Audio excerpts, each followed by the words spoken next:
네, 오늘 우리 로마서 13장 말씀을 통해서 하나님의 말씀을 같이 함께 나누겠습니다. 우리가 요즘에 이 로마서 말씀을 통해서 신자로서 어떻게 살아야 되는지 우리가 같이 함께 살펴보고 있죠. 특별히 우리 지난주 말씀 이 13장 1절부터 7절 말씀을 통해서는 우리가 이 국가의 권위를 세우시는 이 하나님의 뜻이 무엇인지에 대해서 같이 살펴봤습니다. 하나님은 이 세상의 질서를 유지하시고 이 악이 창궐하는 것을 막으시기 위해서 이 국가를 세우시고 하나님의 권세를 주셨다라고 얘기하고 있죠. 특별히 하나님께서는 이 국가, 이 정부에게 칼의 권세를 주셨다고 했어요. 칼을 주셨다는 거죠. 그게 뭐냐니까 악을 분별하고 심판할 수 있는 이 권세를 주셔서 그 정부가 그 권세를 잘 사용했을 때 우리가 그 안에서 안전하고 또 질서 있게 평안을 누리면서 살아갈 수 있도록 하나님께서 하셨다라고 우리가 나누었습니다. 그러므로 우리 국가는 이 하나님께서 주신 권세를 잘 사용해야 할 책임이 있죠. 국가가 해야 할 일은 악을 벌하고 선을 권하는 거라고 했어요. 그래서 이 사회에서 하나님의 공의가 잘 세워질 수 있도록 그 정의를 수행하는 역할을 이 국가가 한다고 했죠. 그래서 우리 교회도 이 하나님께서 국가의 권세를 세우셨음을 알고 이 국가의 권세를 존중하고 이 순종해야 된다라고 우리 말씀에서 권면하고 있습니다. 복종하라고 말씀에서 얘기하고 있죠. 그리고 거스르는 자는 뭐라고 했어요? 국가의 권세를 거스르는 자는 곧 하나님을 거스르는 자라고 이 말씀에서 분명히 가르치고 있죠. 그런데 어떤 분들은 교회가 국가랑 상관없다고 생각하신다거나 또 내지는 국가가 이 교회 위에 존재한다고 생각하시는 분들이 간혹가다 있다고 했어요. 또 어떤 분들은 이 교회와 이 국가의 관계를 이해하는 것에서 혼란을 느껴서 이 두 권세, 두 권위를 섞고 근데 이제 자기가 그렇게 섞었는지도 모르고 이걸로 혼동해서 이렇게 주장하고 말씀하시는 분들이 있다고 했어요. 이 혼란이 우리 생각 이상으로 굉장히 큽니다. 뭐 이렇게 정치나 이런 거에 관심이 없으신 분들은 아마 이 13장 말씀을 보면은 왜 굳이 말씀에서 이런 얘기를 하고 있을까 이렇게 궁금하실 수가 있는데 사실 이 정치의 영역은 우리 인간에게 있어서 굉장히 중요한 문제죠.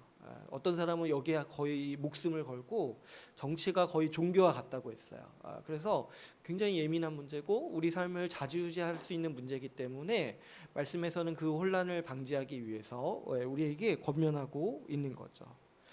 그래서 우리는 이 두 권세, 이 두 관계, 국가 교회의 관계를 이해하는 일이 중요합니다. 우리가 지난 시간에 나눴다시피 하나님께서는 우리를 위해서 이 세상을 위해서 두 개의 권세를 세우셨다고 했어요. 하나가 국가고 하나가 교회라는 거예요.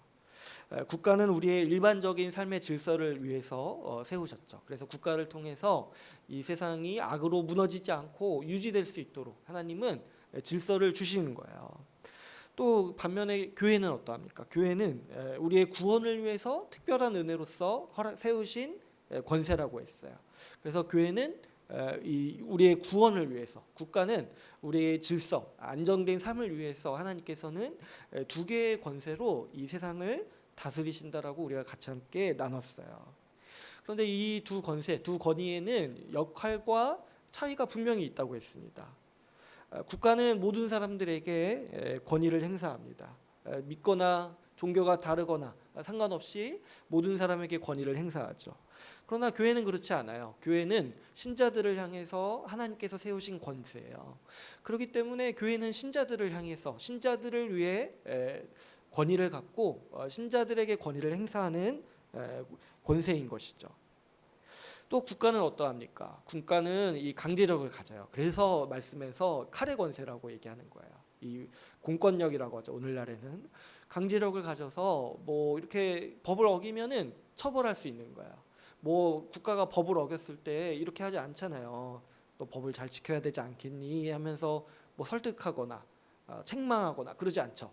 바로 그냥 감옥에 가두고 그렇게 할 수 있는 권세가 국가의 권세라는 거예요. 원래 그렇다는 거예요.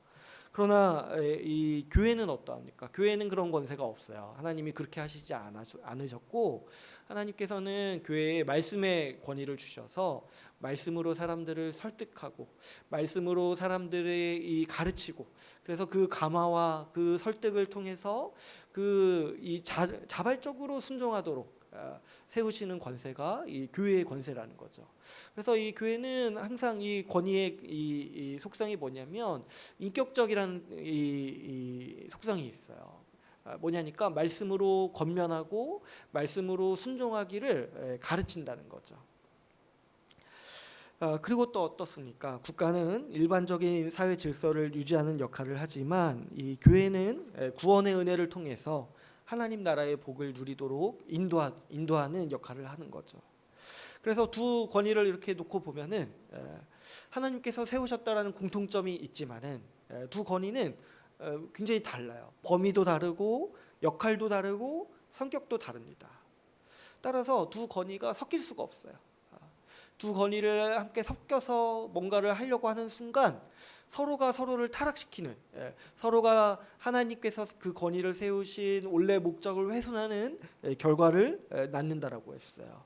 그래서 우리가 교회 역사를 보게 되면 이 두 권세를 섞어서 혼란을 겪는 경우를 우리가 많이 본다고 했죠. 대표적으로는 교회가 이 국가의 권력을 사용해서 사람들이 강제로 교회의 법을 따르도록 만드는 시도들이 교회사에서 굉장히 어려운 시기 가운데 있어 왔다고 했어요. 그래서 우리가 이런 거를 콘스탄티누즘이라고 한다고 했죠. 뭔가 국가의 칼의 권세를 사용해서 교회가 교회의 힘을 세우고 교세를 넓히고 확장하고 사람들을 또 전도하고 이렇게 하려고 하는 모든 시도가 사실은 하나님이 세우신 이 권위를 무시하고 오히려 이용해 먹고 또 이 교회의 권위가 뭔지를 좀 약간 혼란을 느끼면서 나오는 잘못된 시도들이라고 우리가 같이 나눴죠. 그래서 요즘에도 우리는 이런 시도들에 대해서 조심해야 돼요. 교회가 정치에 이렇게 참여해서 어떤 정치를 이용해서 교회의 어떤 뜻을 좌지우지하려고 하는 거. 그래서 기독교 국가, 기독교 사회를 세우려고 하는 시도, 이런 것들은 우리가 할 수 있는 일이 아니라고 했어요. 왜 그러냐니까 하나님 나라는 복음 전도를 위해서 세우신다고 하나님이 정하셨어요. 제도를 바꾸고 법을 바꾸고 사람들을 강제로 교회로 온다고 해서 하나님 나라가 세워지는 게 아니라는 거죠. 그래서 우리가 어떤 기독교 국가, 기독교 사회를 세우려고 하는 시도를 멈추고 우리는 교회로서 충실히 살아가는 것이 마땅한 거죠. 또 반대로 어떤 경우가 있다고 했어요. 국가가 교회의 역할을 자처하는 경우가 있다고 했어요. 그래서 국가 스스로가 종교가 되려고 하는 시도들을 한다고 했죠. 그래서 모든 국가는 이 역할을 하고 싶어서 시도를 많이 해요. 특별히 이 노골적으로 이런 시도를 하는 국가들이 이제 주로 이제 공산 국가들이죠. 그래서 지도자들을 추앙하게 하고 종교처럼 따르게 하고 우리 민주주의도 언제든지 이런 식으로 변질될 수가 있어요.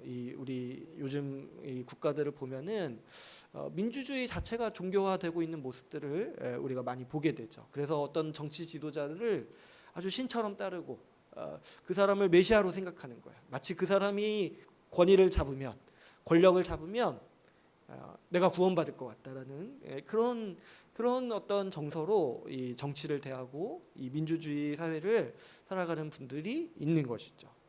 그러니까 우리는 항상 이런 것들을 주의해야 돼요. 국가 자체가 종교를 넘나들려고 해요. 그래서 우리는 국가를 숭배하지 않도록 조심하고.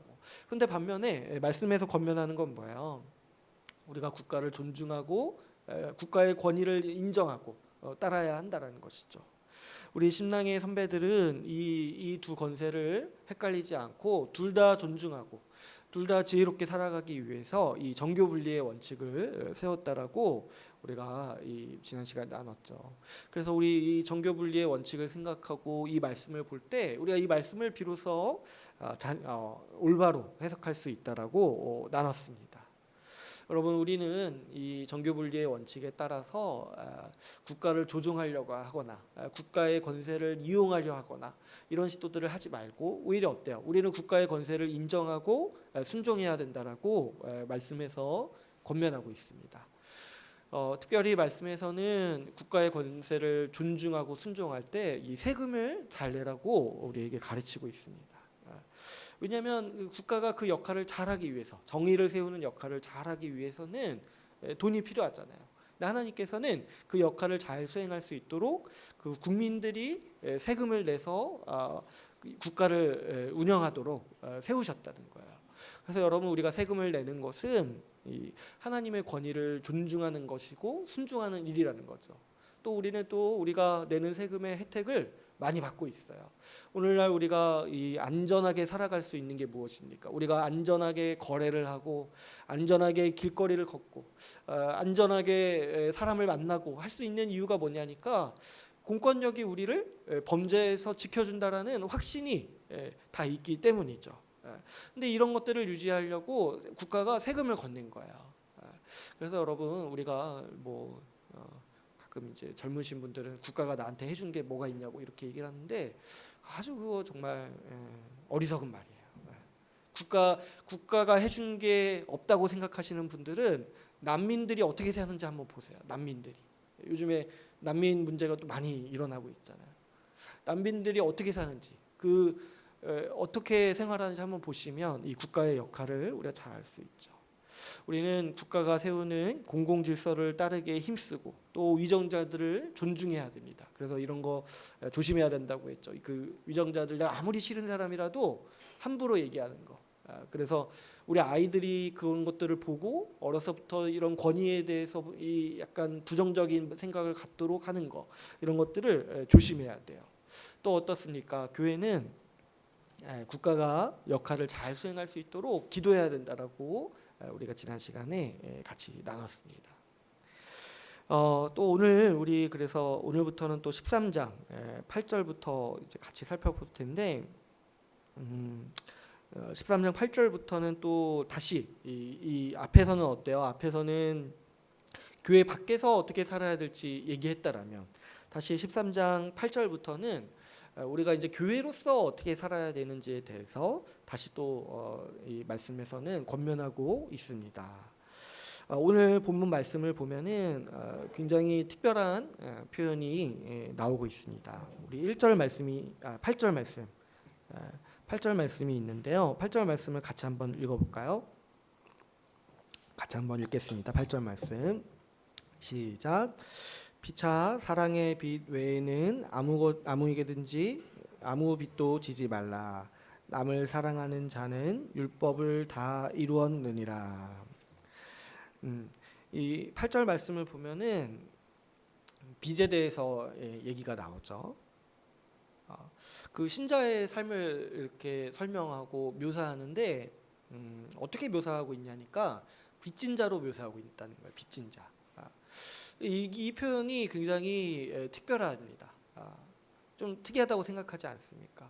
보통 우리가 이제 신자를 부를 때 익숙한 건 뭐냐면은 세상의 빛이다, 세상을 비추는 빛이다, 세상의 소금이다, 이런 표현들이 우리한테는 익숙하잖아요.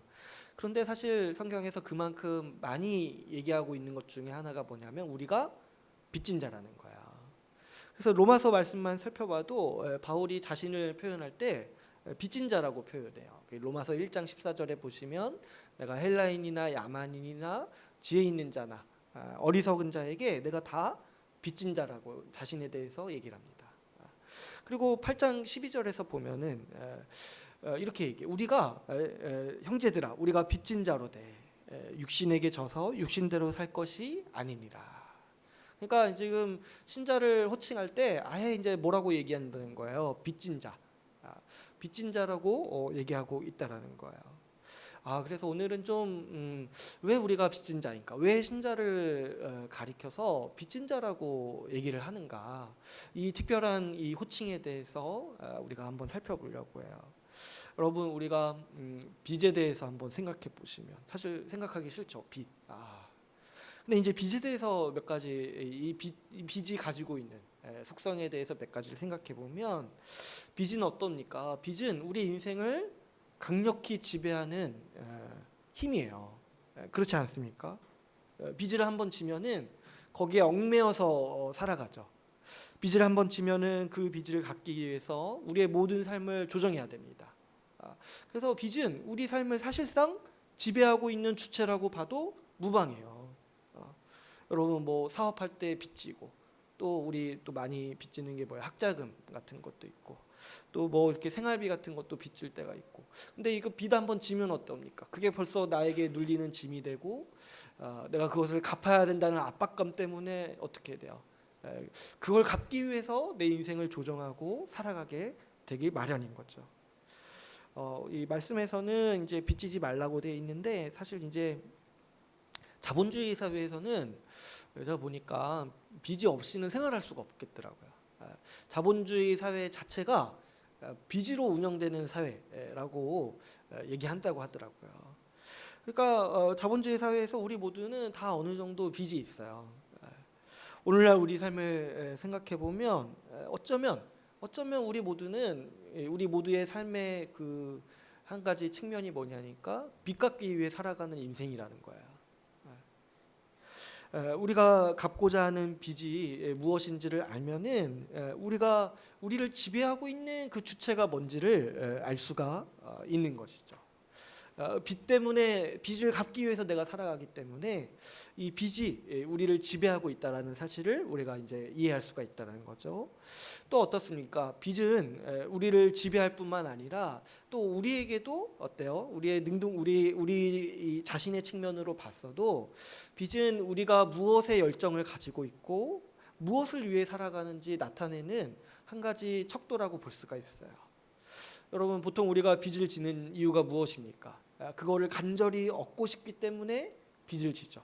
그것을 얻고 그것을 하고 싶기 때문에 그것을 어떻게든 지금 내 능력으로는 안 되는데 어떻게든 끌어당겨서 지금 내가 얻기 위해서 빚을 지잖아요. 그러니까 빚은 그 사람의 열정이 어디에 있는지를 보여준다는 거예요. 그 사람이 무엇에 빚지고 어떤 빚을 갚기 위해 살아가는지 보면은 그 사람이 추구하는 인생의 목표가 무엇이고 그 사람이 열정이 어디에 있는지를 볼 수가 있다라는 거죠. 빚을 한번 지게 되면 빚을 갚기 위해 살아갈 수밖에 없잖아요. 그러니까 빚은 내가 내 삶을 불태워서 내 삶을 사용하여서 가장 열정을 바치는 대상이 무엇인지를 우리에게 보게 한다라는 거예요. 그러므로 여러분 이 사람이 가지고 있는 빚은 그 사람이 어떤 사람인지를 우리에게 보여줍니다. 빚은 우리의 신이 누구이고 우리의 우상이 무엇이고 우리의 소망이 무엇이며 우리의 삶의 방향이 어디에 있는지를 가장 분명한 척도로서 우리에게 보여주는 개념인 것이죠. 그렇다면 여러분 우리는 무엇에 빚을 지고 있습니까? 어떤 빚을 갚기 위해서 우리의 인생에 시간을 쓰고 자원을 쓰면서 살아가고 있습니까? 오늘 말씀에서는 우리 신자들을 향해서 빚진 자라고 표현합니다. 그런데 무엇에 빚을 졌는가 살펴보니까 말씀에서도 얘기하듯이 사랑의 빚을 졌다는 거예요. 그래서 우리 신자는 어떤 사람들입니까? 사랑의 빚을 져서 그 사랑을 갚기 위해서 살아가는 사람들이라는 거예요.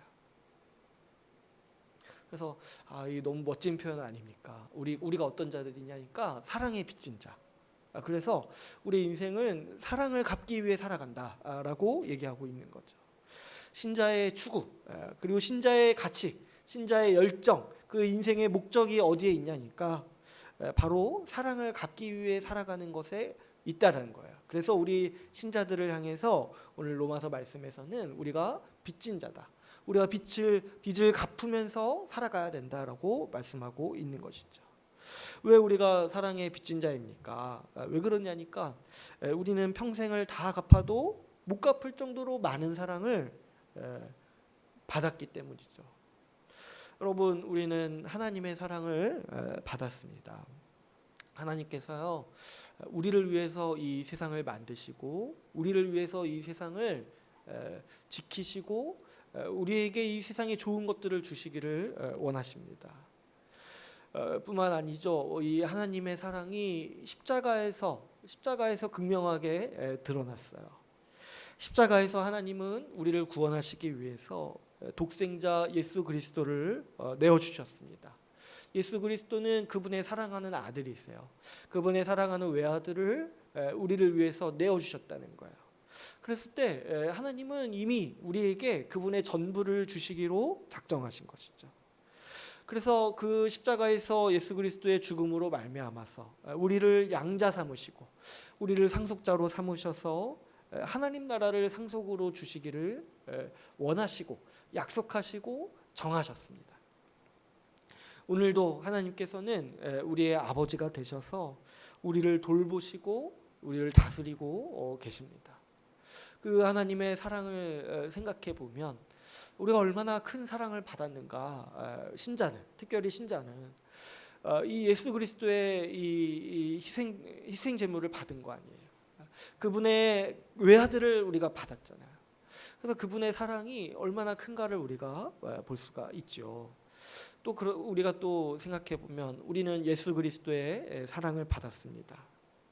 그리스도께서는 우리를 위해서 이 땅에 사람으로 오셨어요. 하나님이신 그분, 창조주이신 그분이 피조물과 같이 되시는 그 비하, 자신을 낮추셔서까지 우리에게 오셔서 우리를 섬기기 위해 오셨다라는 거예요.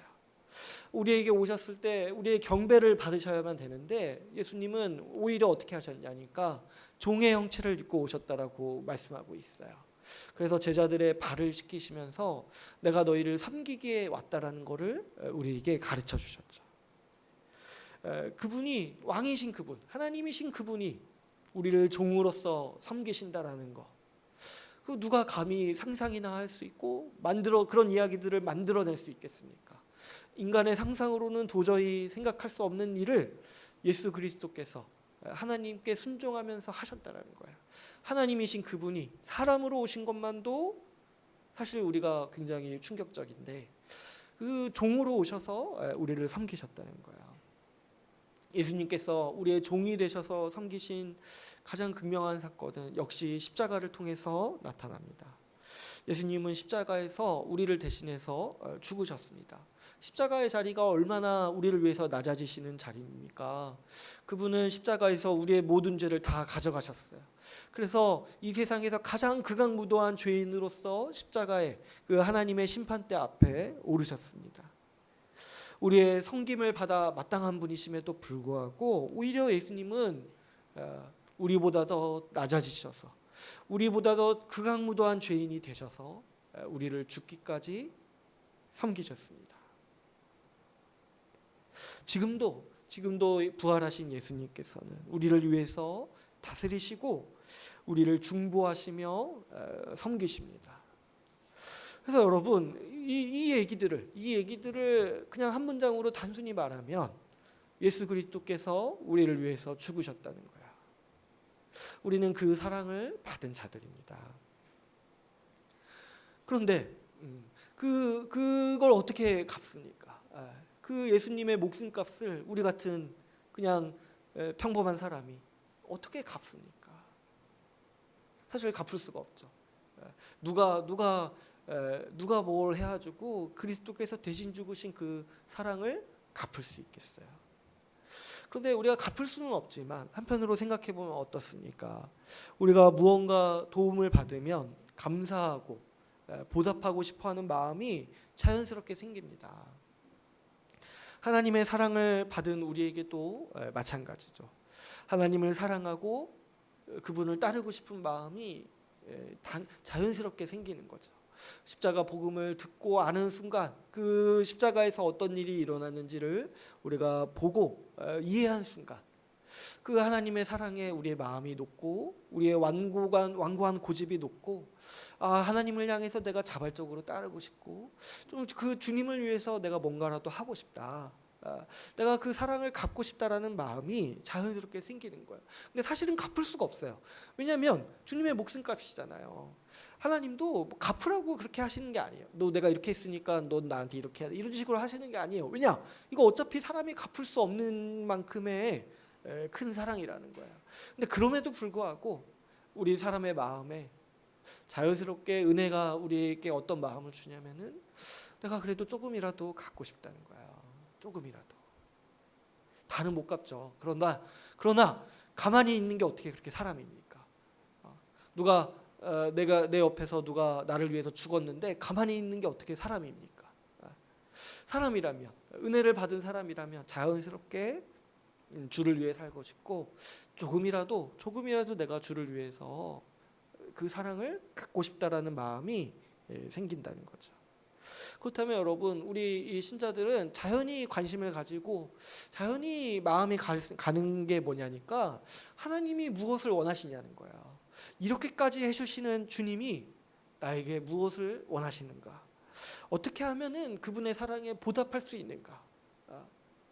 우리 그렇게 하잖아요. 우리 뭐 이렇게 나에게 도움을 준 사람에게 뭐 필요한 것이 없는지 물어보잖아요. 왜냐? 나도 갖고 싶으니까. 그 사람이 필요한 거, 그 사람이 도움을 원하는 거 나도 갖고 싶으니까 물어보잖아요. 근데 우리가 하나님께 가지는 태도도 비슷한 거예요. 내가 하나님의 사랑을 갖고 싶으니까 주님이 원하시고 주님이 우리에게 받기를 원하시는 그 사랑, 그 순종이 무엇인지, 그 보답하는 길이 무엇인지를 간절히 알고 싶은 거예요. 그래서 우리는 성경을 봐요. 우리가 성경을 배우고 성경을 읽는 신자의 아주 중요한 동기가 여기에 있어요. 어떻게든 하나님의 뜻을 알아서 그 하나님의 사랑에 보답하고 싶고 하나님의 뜻에 부응하고 싶은 게 우리 신자들의 마음인 거죠. 그랬을 때 오늘 9절 말씀에서는 이 율법에 대해서 얘기하고 있습니다. 9절 말씀에서 이렇게 얘기하죠. 이 간음하지 말라, 살인하지 말라, 도둑질하지 말라, 탐내지 말라 한 것과 그 외에 다른 계명이 있다라고 얘기해요. 그러니까 이 율법, 여기서는 이제 지금 10계명의 계명들을 얘기하면서 율법에 대해서 얘기를 하고 있습니다. 율법은 뭡니까? 율법은 하나님의 뜻, 하나님의 법이 계시된 거라고 했어요. 그러니까 하나님께서 우리 인간이 어떻게 살기를 원하시는지 법으로서 정해놓으신 것이 율법이에요. 그래서 율법은 하나님의 뜻이죠. 우리를 향한 하나님의 뜻. 그래서 율법을 보면은, 그래서 대표적으로 10계명을 보면은 하나님이 그분의 백성인 우리들에게, 하나님께서 은혜를 주신 우리들이 어떻게 살기를 원하시는지 구체적으로 나타나 있다는 거예요. 그래서 이 율법과 계명, 대표적으로 이 10계명이 하나님이 우리를 향한 뜻이라는 거예요. 근데 오늘 말씀에서는 이 율법을 한 문장으로 요약해서 우리에게 말씀하고 있습니다. 오늘 말씀에서 보시면 이 8절을 보시면 끝에 어떻게 얘기를 하고 있습니까? 남을 사랑하는 자는 율법을 다 이루었느니라. 10절에서는 어떻게 말씀하고 있습니까? 사랑은 율법의 완성이니라. 그러니까 우리가 이 말씀을 볼 때 하나님의 모든 뜻이, 우리를 향한 모든 뜻이 율법에서 나타났는데 그게 결국에 무엇을 말하느냐 했을 때 한 문장으로 뭐예요? 다른 사람, 특별히 여기서 이웃이라고 했으니까 우리의 지체를 사랑하는 사람, 교회의 지체를 사랑하는 사람으로 살아가기를 원하신다라는 거예요. 모든 율법이 목적이 거기에 있다라는 거예요. 사랑은 뭐예요? 사랑은 이웃에게 악을 행하지 않는 거잖아요. 그래서 이 율법의 계명 중에는 이웃에게 악을 행하지 말라 이런 것들이 있는 것이고, 또 우리가 율법을 살펴보면은 적극적으로 이웃을 사랑하라, 이웃을 도우라, 이런 계명이 또 있는 거예요. 그러니까 모든 율법이 우리에게 목적으로 삼고 우리에게 가르쳐주고 있는 하나님의 분명한 뜻이 뭐냐니까 내 지체를 내 몸과 같이 사랑하라 라는 말씀이라는 거죠. 그러므로 여러분, 우리에게 사랑을 베푸신 하나님께서 우리에게 보고 싶어 하시는 모습은 분명합니다. 우리가 한 몸 된 지체를 사랑하는 사람으로 그 사랑하면서 살아가기를 원하신다는 거예요. 우리가 어떻게 하면 하나님의 은혜에 보답하는 것입니까? 어떻게 하면 주님의 뜻대로 살아가고 싶으십니까? 우리 이제 청소년 때 이런 생각들을 많이 하죠. 어떻게 하면은 주의 영광을 위해 살까? 어떻게 하면 하나님이 기뻐하시는 삶을 살까? 그랬을 때 반드시 이 말씀을 봐야 돼요. 하나님이 기뻐하시는 삶은 뭐냐니까 내가 지체를 사랑하는 삶, 형제를 사랑하는 사람으로 살아가는 것, 그것이 하나님의 분명한 뜻이요, 우리의 사랑을 베푸신 우리에게 원하시는 간절한 하나님의 바람이라는 거죠. 우리가 지체를 사랑하면서 살 때 하나님께서 기뻐하시고 하나님께서 그것으로 만족하신다는 것을 우리는 오늘 말씀을 통해서 분명히 알 수가 있습니다. 그래서 8절 말씀을 자세히 보면은 이렇게 얘기를 하죠. 피차 사랑의 빚 외에는 아무에게도 빚을 지지 말라. 그러니까 피차니까 뭐야? 서로 사랑의 빚을 지라는 거죠. 여러분, 신자는 서로가 서로에게 사랑을 베풉니다. 왜냐하면은 그게 내가 하나님의 사랑에 보답하는 일, 그게 하나님께서 나에게 주신 은혜에 합당하게 살아가는 일이라고 생각하니까 내가 형제를 사랑하는 건 뭐예요? 그게 곧 하나님을 향한 예배요, 하나님을 향한 사랑이라는 거예요. 형제를 사랑하고 지체를 살아가는 게. 그래서 나 혼자만 그렇게 사는 게 아니라 피차 그렇게 나에게 사랑을 베푼다라는 거예요. 여러분, 하나님께 우리가 받은 사랑이 우리가 지체를 대하는 원동력입니다. 누가 나에게 잘해주고 누가 나를 섬기는 거 있잖아요. 그거요, 내가 매력적이고 내가 좋아서 그러는 게 아니에요. 그 지체가 하나님을 사랑하기 때문에 나 같은 자도 섬겨주고 나 같은 자도 사랑해주는 거예요. 여러분, 오늘 말씀을 통해서 반드시 기억하세요. 우리 이런 태도를 버려야 돼요. 뭐냐니까 우리는요, 이 사람과 사람 사이를 1대1의 관계로 생각하는 태도를 버려야 돼요.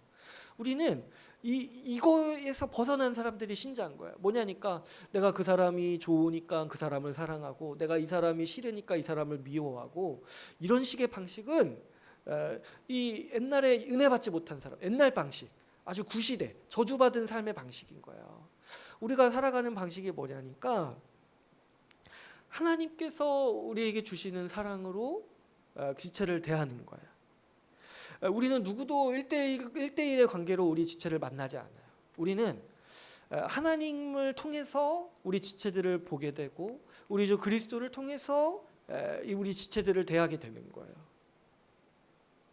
우리는 여러분, 내가 1대1로 그 사람을 평가하거나 대하는 사람들이 아니라는 거예요. 반드시 생각하세요. 우리는요, 나 자신이 하나님의 사랑의 빚진 자로서 우리 지체를 보는 사람들입니다. 하나님께서 우리의 죄를 용서하셨기 때문에 우리는 우리의 지체의 허물을 용서합니다. 하나님께서 우리의 허물을 덮어주시고 우리를 의인 삼아 주시기 때문에 우리는 지체의 흠을 덮고 좋은 면들을 칭찬하고 보는 거죠. 하나님께서 우리를 자녀 삼아 주시고 우리를 기뻐하시기 때문에 우리도 지체를 가족으로 여기면서 기뻐합니다.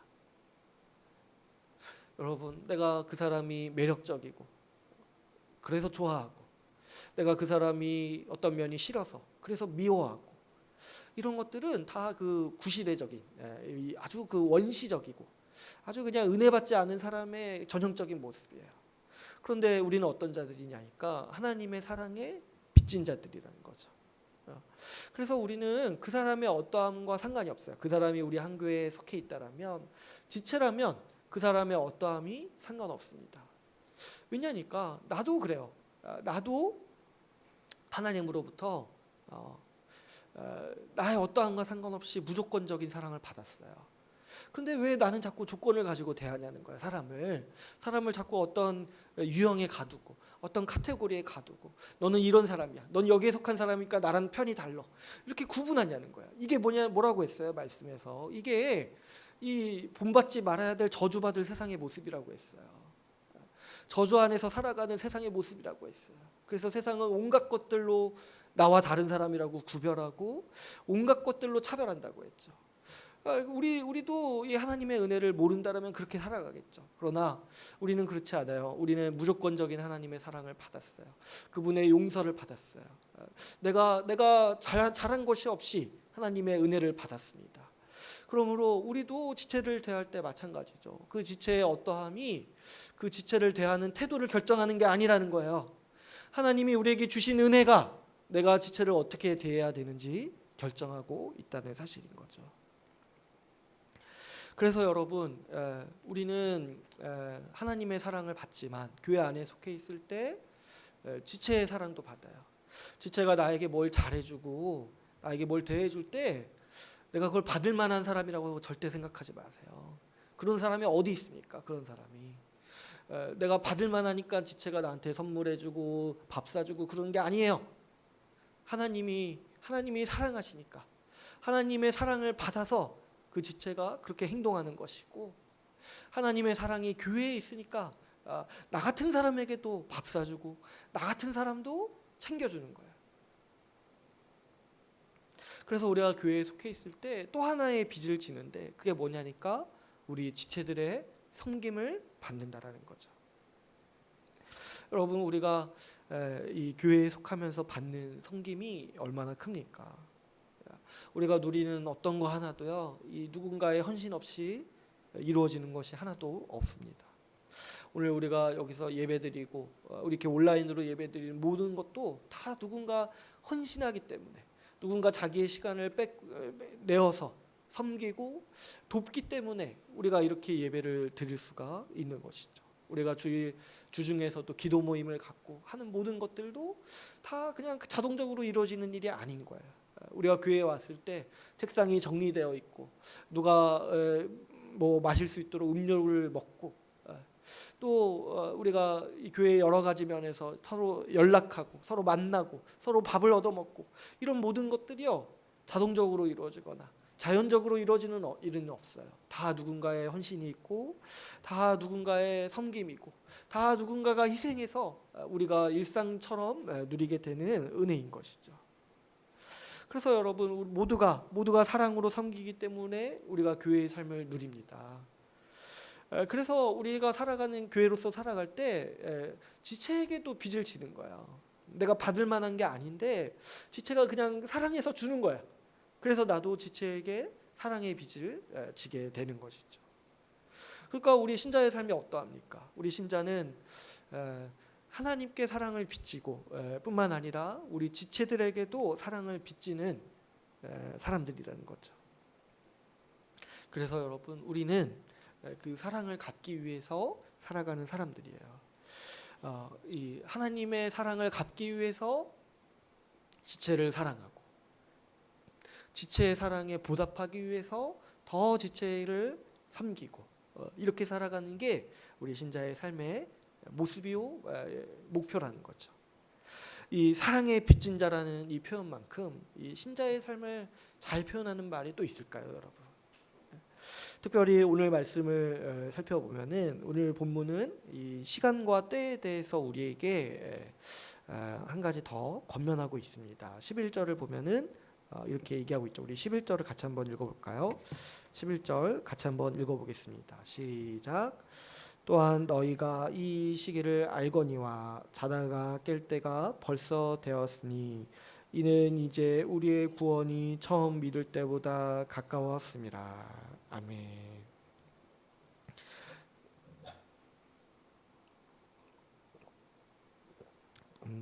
이 시기에 대해서 얘기를 하죠. 이 때에 대해서. 그런데 여기서 이 구원이 가까웠다라는 말씀은 주님 오셔서 우리의 구원을 완성하실 날이 가까웠다는 말씀이죠. 그래서 예수 그리스도가 재림하실 날이 가까웠다는 거예요. 그렇죠, 여러분. 이 성경 전체에서 주님이 우리에게 하신 약속 중에 이제 딱 하나가 남은 거예요. 우리 여러분 사도신경을 한번 생각해 보시면 그 중에 딱 하나가 아직 이루어지지 않은 거예요. 그게 뭐냐니까 우리 주님이 다시 오신다는 거예요. 이전에 그리스도께서 오시기 전에는 주님이 하실 일이 좀 몇 가지 많이 남아 있었어요. 그런데 이제 예수 그리스도가 오심으로 말미암아서 이제 딱 하나, 하나님의 약속이 딱 하나가 남았는데 그게 뭐냐니까 예수님이 다시 오시는 거예요. 이제 이 하나만 하시면 되니까 이 신약 성경은 어떤 정서가 있냐면 주님이 이제 곧 오신다라는 정서가 있는 거예요.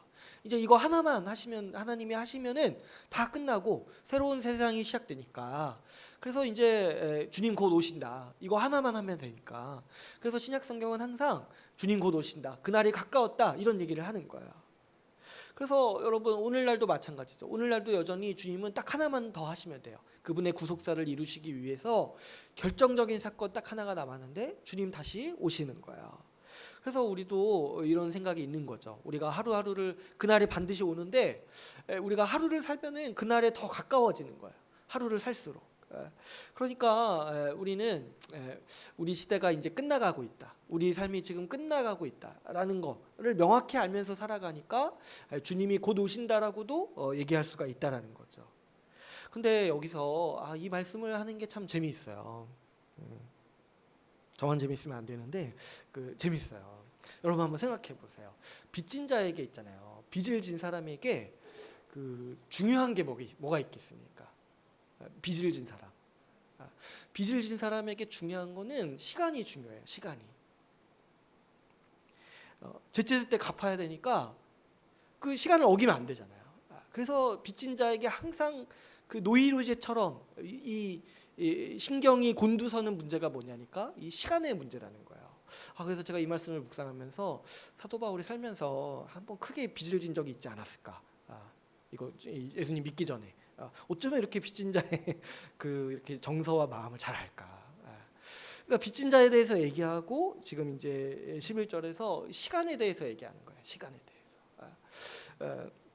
마찬가지로 여러분, 우리 사랑의 빚진 자인 우리에게도 이 시간의 문제가 중요하다는 거예요. 우리는 내세를 믿어요. 앞으로 올 세상을 믿습니다. 지금 현재의 삶은 곧 끝나지만 앞으로 올 세상에서 세상이 완성되고 우리의 진짜 삶이 그때 우리의 전성기가 시작될 것을 우리는 믿습니다. 어제도 이제 제가 집에 가면서 생각했는데 좀 새로운 세상이 오면은 저는 좀 음악을 하고 싶어요. 음악을 좀 하면 얼마나 행복할까. 지금은 안 돼요. 지금은 제가 죄 때문에 음악성이 없어요. 그래서 아무튼 이제 새로운 세상이 오고 우리의 전성기가 시작된다는 거예요. 그때 이제 우리가 하고 싶은 거, 우리의 재능으로 하고 싶은 거 마음대로 할 수 있어요. 그런데 영원한 삶을 우리가 믿고 오늘을 살아가지만 지금 이 땅에서 삶이 계속되는 것이 아니라 우리의 삶이 그리고 이 세상이 곧 끝날 거라는 것을 우리는 안다라는 거예요. 그러니까 지금 우리 이 하나뿐인 우리 이 생이요 이제 끝날 거라는 걸 우리는 알아요. 그러니까 지금 우리 삶이 영원할 거라고 생각하면서 살지 말라는 거예요. 이거 믿음이 없으신 분들은 영원히 살 것처럼 살아요. 그래서 해야 될 거 안 하고 미루고 방탕하게 살아가죠. 그런데 우리는 뭘 믿냐니까 우리가 죽을 걸 믿어요. 이 세상이 끝날 걸 믿어요. 그리고 우리가 영원한 삶을 살기 위해서 부활할 거라는 걸 믿어요. 그래서 이 세상이 한정적이라는 걸 우리는 알고 있다라는 거죠. 세상이 어둡다고 느끼고 개인적으로 불행하고 어려운 일이 있을지라도 우리는 이 고난이 영원하지 않고 곧 끝난다는 사실을 누구보다도 잘 아는 사람들이에요. 그래서 아무리 어렵고 아무리 좀 정신이 없고 아무리 내 모든 신경이 좀 예민해질지라도 우리는 정신을 차리고 우리가 왜 사는지, 우리가 무엇을 위해 사는지를 생각할 수가 있습니다. 왜냐하면 아무리 힘든 상황이라 할지라도 곧 끝난다라는 것을 알기 때문에. 지금 이제 곧 끝나는데 그러면 이제 우리에게 중요한 건 뭐냐니까 그러면 이 얼마 남지 않은 세상, 얼마 남지 않은 우리 인생을 어떻게 살 것인가, 무엇을 위해서 사는 것이 가장 가치 있는 일인가를 생각하지 않을 수가 없습니다. 여러분, 자다가 깰 때가 벌써 되었다라는 거예요. 말씀은 우리에게 권면하고 있습니다. 12절, 이 어둠의 일을 벗고 빛의 갑옷을 입자. 14절, 오직 주 예수 그리스도로 옷 입고 정욕을 위하여 육신의 일을 도모하지 말라. 무엇을 하지 말라고 구체적으로 얘기하고 있습니까? 이 어둠의 일, 육신의 일을 하지 말라고 우리에게 말하고 있습니다. 그래서 13절에서는 이제 몇 가지 행위들을 얘기하죠.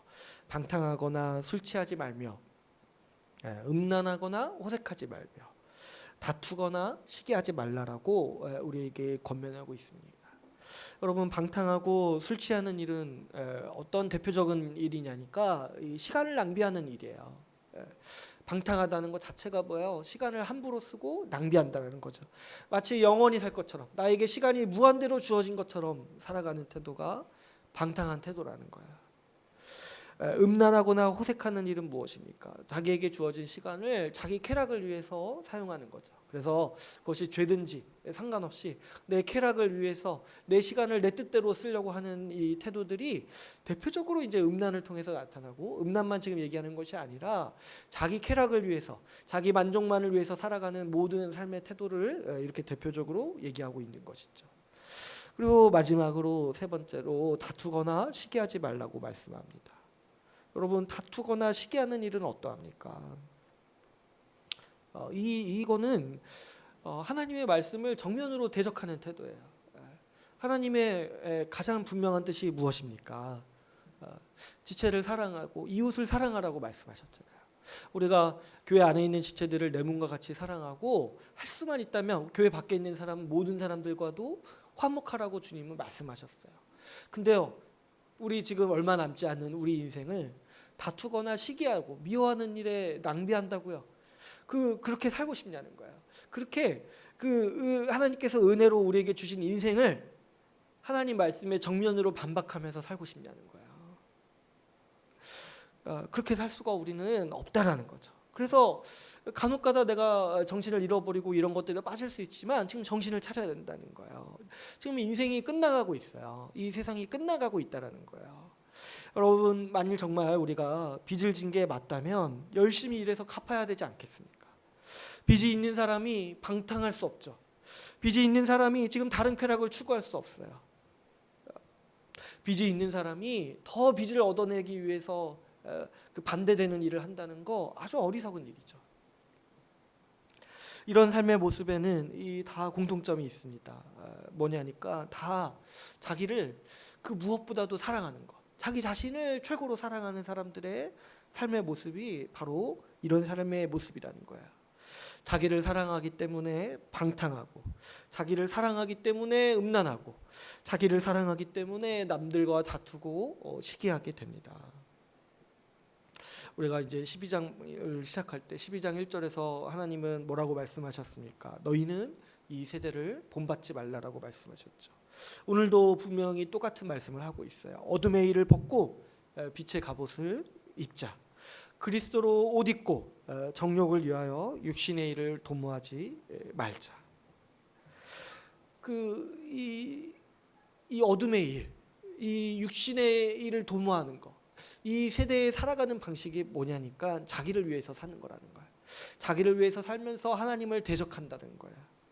그러나 은혜를 받은 우리, 하나님의 사랑에 빚진 우리들, 그리고 시간이 얼마 남지 않은 우리들은 절대로 우리의 시간을 그런 것에 낭비할 수 없습니다. 우리는 자기를 사랑하는 일을 버리고 지체를 사랑하기 위해서 살아가야 됩니다. 사랑의 빚진 자로서 우리는 사랑하기 위해서 살아가는 사람들이죠. 여러분, 우리가 지체를 사랑하면서, 이웃을 사랑하면서 살아가기 위해 먼저 알아야 할 것들이 몇 가지가 있습니다. 가장 중요한 거는 주님께서 우리를 사랑하는 사람, 사랑을 하면서 사랑하면서 살아갈 수 있는 사람으로 우리를 바꿔주셨다는 사실입니다. 이 은혜가 얼마나 큰지 몰라요. 주님께서 내 안에 미움과 증오, 이기심을 가져가 주시고 예수 그리스도의 마음, 그 사랑의 마음을 우리에게 주신다라는 거가 얼마나 우리가 인생을 살아갈 때 큰 위로가 되는지 몰라요. 여러분, 한번 생각해 보세요. 내가 누가 남을 미워할 때 있잖아요. 사실 나도 괴롭지 않습니까? 남을 향한 미움과 시기와 증오가 있을 때 나도 그 증오 때문에, 그 독성 때문에 내 삶이 죽어가고 있지 않습니까? 근데 반면에 어때요? 내가 다른 사람을 향하여 사랑하는 마음이 있을 때 나도 생동감을 느끼지 않고 나도 기분이 좋지 않습니까? 나도 정말 살맛이 나지 않습니까? 우리 주님께서 매번 우리에게, 매일같이 우리에게 이런 은혜를 주신다는 거예요. 우리의 미움을 가져가 주시고, 우리의 그 썩어버린 죄의 마음을 가져가 주시고, 성령의 새로운 마음으로 우리에게 날마다 공급해 주신다는 거예요. 주님은 성령을 보내셔서 우리에게 우리의 마음을 바꿔주십니다. 예수 그리스도의 마음을 주셔서 아무리 미운 자라도 섬길 수 있는, 정말 마음속 깊숙이 우리의 마음을 바꾸셔서 우리 사람으로서는 밉지만 신자로서는 정말 사랑스럽게 그 사람을 섬길 수 있는 마음을 우리에게 주신다라는 거예요. 성령을 통해서 그리스도의 마음과 능력을 공급해 주십니다. 이 성경의 진리를 오늘 말씀에서 비유적으로 어떻게 얘기하고 있습니까? 14절, 예수 그리스도로 우리가 옷 입었다. 우리가 그리스도의 마음과 그리스도의 능력을 받는다. 그래서 우리는 어떤 사람들이냐니까 예수 그리스도로 옷 입은 사람들이다라고 우리는 말씀하고 있습니다. 우리가 얼마나 영광스러운 존재로 하나님은 우리를 만드셨습니까? 우리 아담과 하와가 범죄했을 때 벌거벗어서 그 부끄러워서 피했잖아요. 그런데 그래서 그 자신의 죄인된 모습을 비참하게 여겼잖아요. 그런데 지금 우리는 어떠합니까? 지금 우리는 하나님께서 예수 그리스도라는 옷을, 그 영광스러운 옷을 우리에게 입혀주시는 사람들이라는 거예요. 뿐만 아니죠. 주님은 우리가 사랑할 수 있도록 각자에게 은사를 주십니다. 은사로 서로를 섬기면서 우리가 우리의 사랑을 표현할 수 있죠. 주님은 우리를 새 사람으로 만드셨어요. 다른 사람을 사랑하는 자로 우리를 만드셨습니다. 그러니까 여러분, 사랑이 어렵다거나 다른 사람을 사랑하는 마음이 없다라고 말하지 마세요. 그게 불신앙이에요. 그게 십자가를 믿지 않는 태도라는 거예요. 사랑이 어렵다거나 그런 게 지금 뭐라는 거예요? 나는 그리스도가 없다라는 말이랑 똑같다는 거예요. 나는 사랑하는 마음이 안 생긴다, 이 말이 뭐랑 똑같다라는 거예요? 나는 그리스도 밖에 있다는 말이랑 똑같다라는 거예요. 여러분, 사랑은 우리의 새로운 신분이고 우리의 열정이고 우리의 삶의 목적이고 이유라고 할 수 있는 것이죠. 특별히 오늘 말씀에서 우리에게 이 때를 분별하고 정신을 차려야 한다라고 말씀하고 있습니다. 여러분, 사랑이라는 게요, 노래 가사 같은데, 사랑이라는 게 우리는 어떻게 생각하냐니까, 우리는 무언가 낭만적이고 감정적인 어떤 느낌으로 생각해요. 그러나 여러분, 사랑은 그렇지 않아요. 사랑은 십자가입니다. 하나님께서 무엇으로 우리의 하나님의 사랑을 확증하셨습니까? 바로 십자가를 통해서 그분의 사랑을 우리에게 나타내셨어요. 확증하셨어요. 여러분, 십자가에 어디 낭만이 있습니까? 십자가를 볼 때마다 그 피가 범벅이 된 십자가를 볼 때 정말 낭만적으로 느낍니까? 정말 그 어떤 사랑의 느낌적인 느낌을 우리가 갖습니까? 그렇지 않아요. 십자가에는 피 흘림이 있죠. 고난이 있죠. 우리를 용서하기 위해 자기를 버리신 우리 주님의 고통이 있습니다. 그러므로 사랑은 눈물이고 고난이고 오히려 어떤 낭만적인 어떤 느낌보다는 고된 노동이라고 보는 것이 마땅하죠. 누군가를 사랑하기 위해 우리는 우리 자신의 것을 내놓는 헌신과 고난이 있습니다. 모든 사랑은 다 십자가로만 완전해질 수 있어요. 내 피 흘림, 내 고통이 있을 때라만, 내 헌신이 있을 때만 내가 다른 사람을 사랑할 수 있는 것이죠. 무엇보다도 우리가 우리의 시간을 내어줘야 되죠. 여러분, 만나지 않는다라면 어떻습니까? 만나지 않는데 어떻게 사랑할 수 있습니까? 제가 세상에서 믿지 못하는 말이 몸은 멀리 있지만 마음만은 함께 있다. 근데 말씀에도 그런 게 약간 있어가지고 근데 그 사람은 그럴 수 없어요. 만나서 얘기하고 얼굴을 볼 때 사랑을 전할 수 있고 나눌 수 있어요. 수고하지 않는다라면 어떻게 사랑할 수 있겠습니까? 수고하지 않는다라면, 내가 그 사람을 위해서 시간을 내지 않는다라면, 수고하지 않는다라면 어떻게 그 사람이 내 사랑을 그 사람에게 줄 수 있습니까? 우리는 우리의 시간과 우리의 자원을 헌신하고 내어놓음으로써 이 사랑하는 존재인 것이죠. 여러분, 기억하세요. 시간이 한정되어 있습니다. 우리가 빚을 갚기 위해 남은 시간이 영원하지 않아요. 곧 끝날 거예요. 근데 그 끝났을 때 얼마나 후회할 거를 한번 생각해 보세요. 사람들도 많이 후회하지 않습니까? 특별히 부모님께 효도하지 못한 거 많이 후회하잖아요.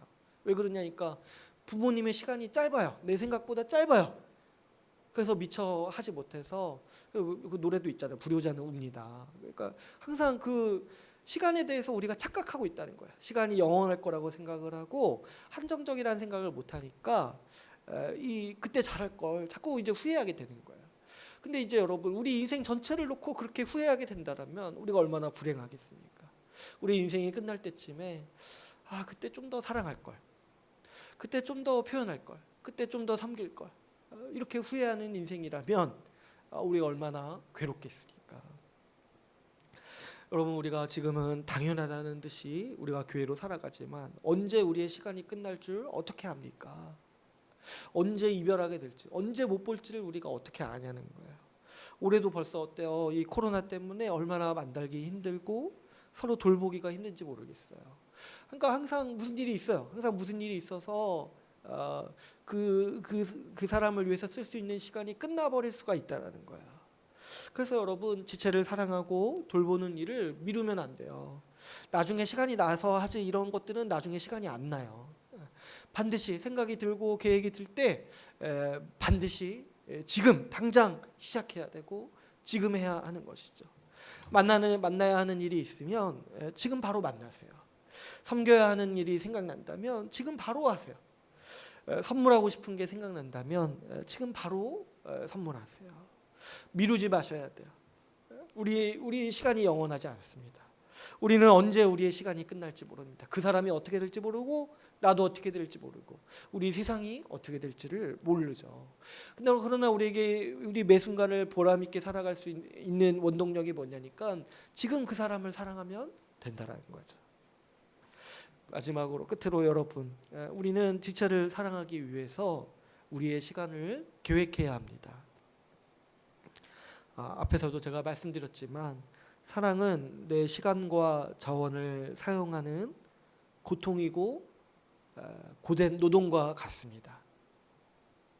그래서 나는 내 하고 싶은 거 다 하고 남은 것으로 사람들을 섬기고 사랑하겠다라고 생각한다면 결국에는 그 인생은 자기만을 위해 살다가 방탕하게 살기 마련입니다. 왜 그렇습니까? 자기에게 우선적으로 시간과 돈을 쓰는 사람은 항상 남는 게 없어요. 왜 그러냐니까 우리의 시간과 자원이 한정되어 있기 때문이죠. 우리는 영원하지도 않고 무한적으로 자원이 있지도 않아요. 그래서 먼저 자기를 위해 쓰는 사람은 자기 끝까지 다 써버리고 아무것도 남는 것이 없는 것이죠. 사랑해야지, 섬겨야지 하는 어떤 관념이나 생각은 있을 수 있습니다. 그러나 정작 한 것은 아무것도 아닌 인생으로 우리의 삶이 끝날 수가 있다는 거예요. 다른 사람, 지체를 위해 어떻게 사랑하고 섬겨야 할지 먼저 계획하고 우리는 준비해야 됩니다. 이런 일이 없이는 절대로 사랑하는 삶을 살 수가 없습니다. 되는 대로, 마음 가는 대로 살다가는 우리의 자원과 시간을 자기만을 위해 쓰는 일에 우리는 너무 쉽게 탕진해버리고 결국에는 다른 사람을 위해서는 힘도 시간도 자원도 아무것도 남지 않은 그런 사람으로 전락하기 쉬운 거죠. 자기를 위해서 맹렬히 살다가 나중에는 피곤해서 아무것도 섬기지 않는 사람이 될 수 있다는 거예요. 여러분, 힘과 능력이 무한하신 우리 하나님께서도 우리를 섬기시고 사랑하시기 위해서 먼저 계획하셨어요. 창세전에 우리를 생각하시고 그리스도 안에서 우리를 택하시죠. 우리를 위해서, 우리의 구원을 위해서, 우리에게 장차 주실 복을 위해서 그분은 창세전에 계획하시고 그 계획을 실행하신 결과가 오늘 우리의 삶의 모습인 것이죠. 여러분, 우리도 우리 주님을 본받아서 우리 지체를 살아가기 위해서 우린 또 한정된 삶을 살잖아요. 우리 한정된 삶을 주님 기뻐하시는 일을 위해 쓰기 위해서 계획합시다. 20년을 돌아보고 21년을 준비하면서 우리가 준비하는 그 시기 가운데 지금 있죠. 여러분, 특별히 나는 지금 무엇을 갖기 위해서 살아왔는지 한번 돌아보십시오. 그리고 내년에 무엇으로 어떻게 우리 지체들을 섬길지 하나의 계획을 꼭 세우시기를 바랍니다. 이제 오늘 말씀을 맺겠습니다. 여러분, 우리는 사랑에 빚진 사람들입니다. 하나님의 다 갚을 수 없는 사랑에 빚졌고 우리 지체들의 섬김과 사랑에 빚졌습니다. 평생을 다해도 못 갚을 사랑에 빚졌습니다. 그럼 평생을 다해도 못 갚으니까요. 그러니까 지금 부지런히 조금이라도 더 사랑의 빚을 갚는 인생으로 살아갑시다. 사랑하기 위해서 우리의 삶 전체를 조정하고 계획하고 준비합시다. 오늘날을 살아가는 모두가 빚을 가지고 살아갑니다. 그리고 모두가 빚을 갚기 위해 자기 인생을 살아갑니다. 그러면 여러분, 우리는 무엇에 빚진 인생으로 살겠습니까? 세상의 욕망과 안정된 삶을 위해 빚진 삶을 살아가겠습니까? 아니면 아들을 주신 하나님의 사랑을 내 삶의 빚으로 여기면서 살아가겠습니까? 반드시 기억하십시오, 여러분. 그리스도께서 우리를 위해 죽으셨습니다. 그러면 우리는 무엇을 하겠습니까? 제가 어렸을 때 이 라디오에서 우연히 들은 사연이 있어요. 어떤 사연이냐니까 친구가 같이 길을 가다가 교통사고를 당했는데 친구가 자기를 구해주고 그 친구가 대신 차에 치여서 친구가 그 자리에서 죽는 사건을 경험한 한 사람의 사연을 제가 이제 들은 적이 있어요. 그래서 그 사람이 자기 친구가 죽어가는 모습을 봤어요. 자기를 구해주고 죽어가는 모습을 본 거예요. 근데 그 사람이 고백하는 게 뭐냐니까 자기가 자기 삶을 살 때 내 삶이라고 생각이 안 든다는 거예요. 자기가 그 친구를 대신해서 그 친구의 목까지 살고 있다는 생각이 든다는 거예요. 그래서 뭘 할 때마다 그 친구가 생각이 난다라는 거예요. 그 친구가 생각이 나서 그 친구에게 빚진 마음으로 살아가고 있다고 그 라디오에 보낸 사연에 쓴 일을 제가 기억합니다. 그래서 자기가 자기 삶을 함부로 내 마음대로 살 수 없게 되었다라고 얘기하는 거를 제가 그 사연을 초등학교 때 들었는데 아직도 기억이 나요. 여러분, 실제로 나 대신 다른 사람이 죽은 것을 목격한 사람은요, 자기 인생을 자기 것이라고 여기지 않습니다. 빚진 자라고 자신을 여기면서 그 빚을 갚기 위해 살아가는 것이 우리 사람의 마음인 거죠. 여러분, 그리스도께서 우리를 대신해서 죽으셨다는 사실을 믿으십니까? 그렇다면 우리를 사랑의 빚진 자로 여기면서 살아갑시다. 이제 20년을 마무리하고 21년을 준비하는 시기에 있습니다. 21년에는 우리가 더 사랑하는 한 해, 더 사랑하는 우리 주의 나라 교회가 되기를 간절히 소망합니다. 오늘 말씀을 마치고 같이 기도하는 시간을 갖도록 하겠습니다.